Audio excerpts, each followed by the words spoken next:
Hey, oh, wow, you are extra cool. Ooh, I hit the thing.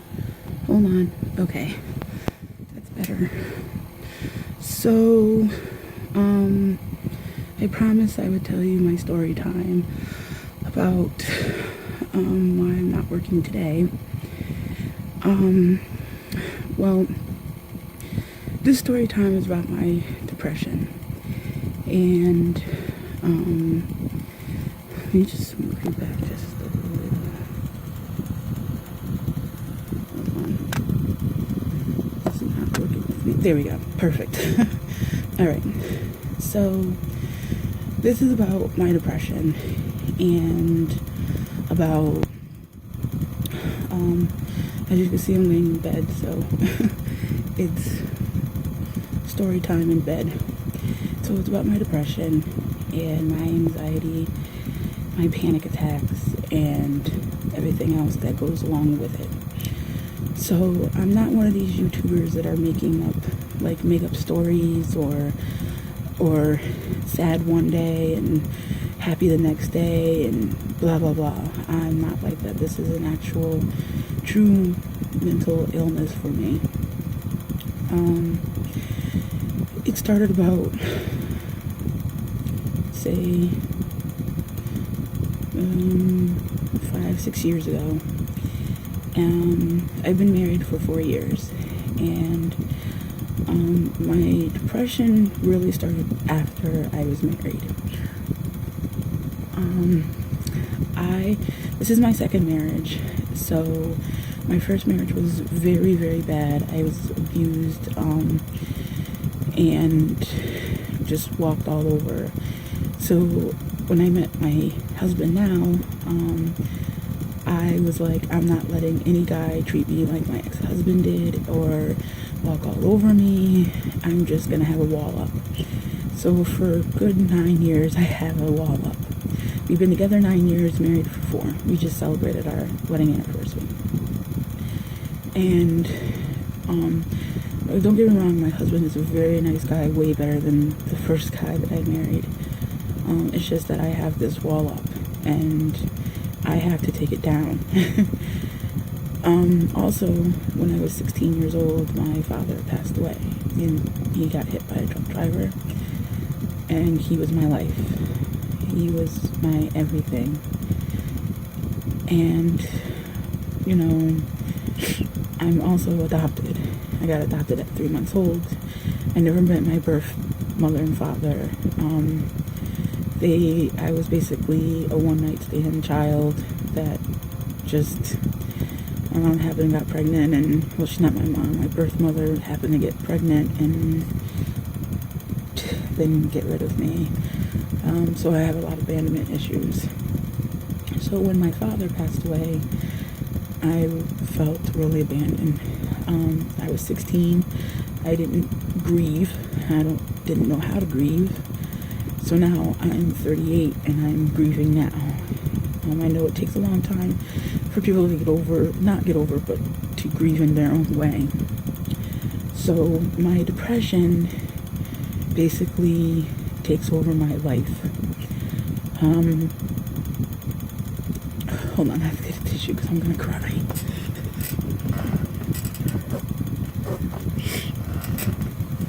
Sorry. About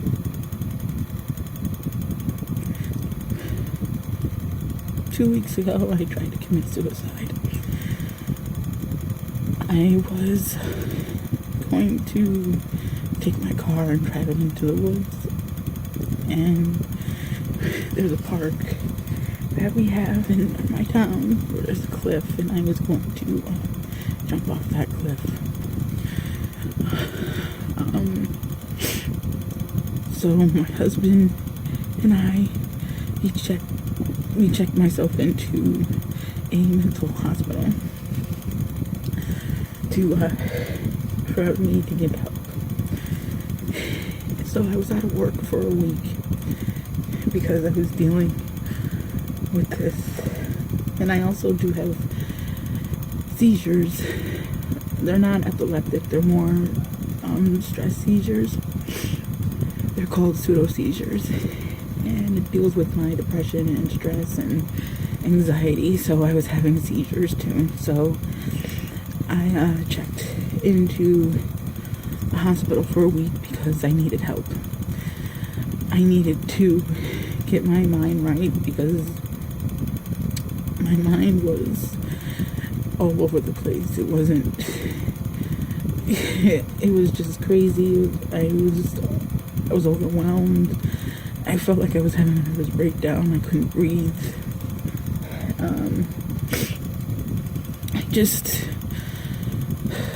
I just wanted to die.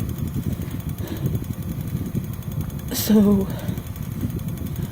after that week is over of me in the hospital, and they release me, and I go see my therapist and stuff. I go back to work, and I'm on this new medication to help me control my anxiety and my seizures and all that stuff. Because while I was in hospital, I was still having seizures, and while I was in the hospital, oh my God, look at my bags. Anyway, when I was in the hospital, they gave me new medication. So that medication basically messed up my whole body because it was new, and you know, I was tired and couldn't concentrate and just all over the place. So I was out of work again for another week because my doctor, he wanted me to stay home to get more rest and more get myself together before I started to go back to work. But I'm impatient and I wanted to go back to work. So bringing to today, I got cleared to go back to work last Friday, and now today's Columbus Day and we're closed, and I wasn't happy because I wanted to go back to work. And now HR needs to talk to me, and I'm not scared of what's going to happen because I've been here before, but this time, whatever the outcome is going to be a little different than other places. I've gotten fired or let go because of my seizures, because of my depression, so this time it will be a little different because now I'm underneath this law that they know that I have a mental and physical illness, and that they're not supposed to really let me go for that physical illness. So if it's because of that, and I know it's not, it's going to be because of my absenteeism, but I've had notes for every single time I was out. You know, it's not my fault that I'm dealing with this. So, you know, depression is hard. Depression takes over your body. There's days that I've sat in my bed in this same spot for days and days and days, crying and happy and crying and happy. My body will ache. And I will be so miserable. I just depression, it hurts, and there's a fly in my house and it's bothering me. Depression hurts bad. It's an illness. It's a mental illness. You know, there's just only so much you can do to try to get your depression. This fly, it's only one fly, and it just bothers me. I don't know how it got in here.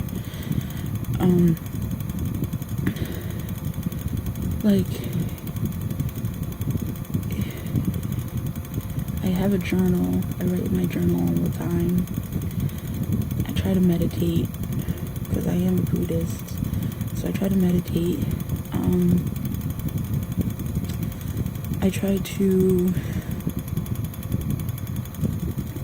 I take all my medicine. I try to see my therapist twice a week, but it's hard because,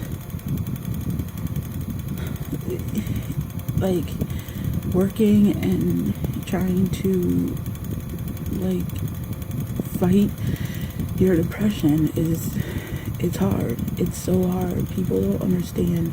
People that don't have depression don't understand that trying to fight depression is so hard. It is, like, extremely hard. It's, you've got your days where you just want to kill yourself. You got your days where you're just happy and the world is you're on cloud nine, and then, like, 5 minutes later, you're just like, you feel like the world is not the world's on your shoulders.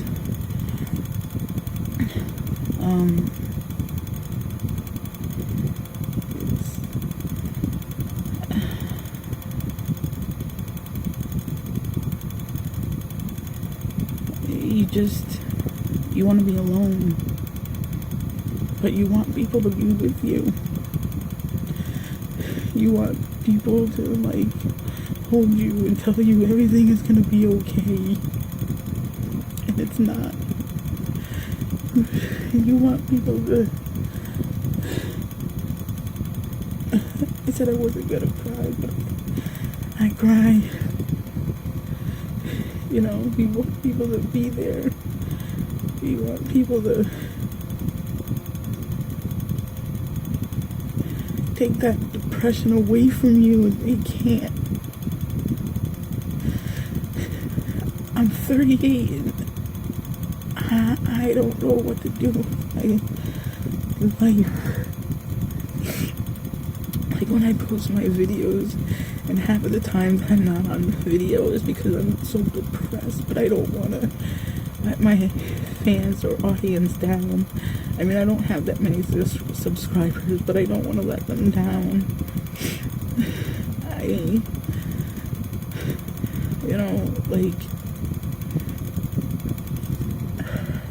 I just wish I had friends that I can talk to about my depression, because the friends that I do have don't have it, and they don't know what it's like to want to kill yourself. They don't know what it's like laying in your bed in such pain and physical and mental pain that you want to move. You can't even move. You can't even...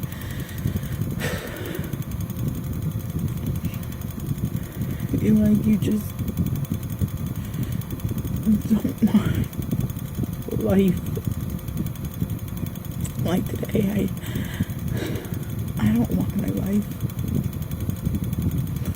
I'm not crying out for help. I'm just saying I don't want life. I see my therapist in a couple hours, and I'm gonna tell her that I don't want to live, and they're gonna probably put me back.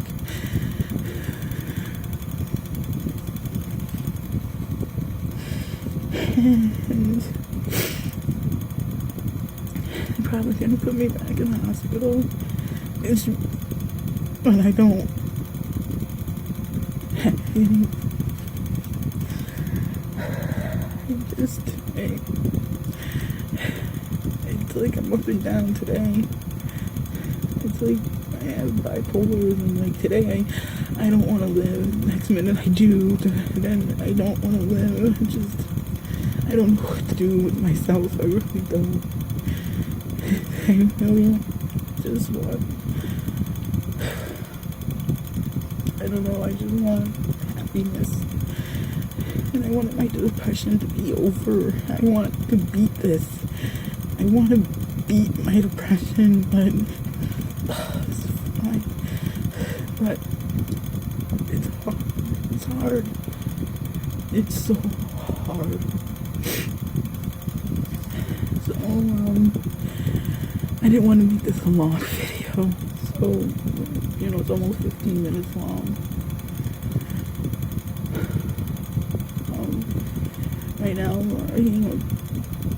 just writing on my computer, just writing about life, but I just changed the words around. I'm just writing about, just writing. It's an outlet for me.